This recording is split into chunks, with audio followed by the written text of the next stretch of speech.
Kai, wai, gaskiya rayuwar nan, wallahi sai hankali. To yanzu mu, kai, lamarin nan ina. La ilaha illallah. Zanen zabuwa. Kyau gare ta. Ya kai.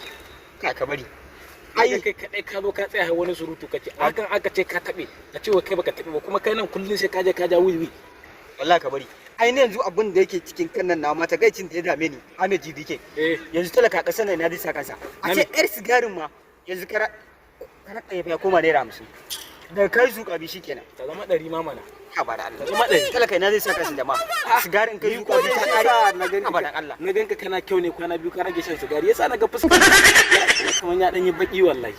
Kwalta na ibo na yaba ba gani bane ko ba ka gani da kyau ne? Haka ne ba. Kana kana da bulli dama. Shin la ni sai ma na gani. Shekaran jiya makwabtan mu aka sare ni. Tsara ne? Haka ne. To shi kuma wannan aka kasa yalan riga. Wannan ne? Wallahi sato tana jikin wata dorora angon mu. Ko ma da kayan mata? Ga gani bane? Ai na cikin nema. Haka ta ishe ni.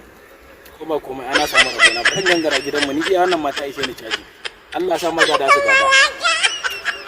Kai zan fara fata wannan. Ai wannan Allah da ni zan dama dai. Bari yin nan ma.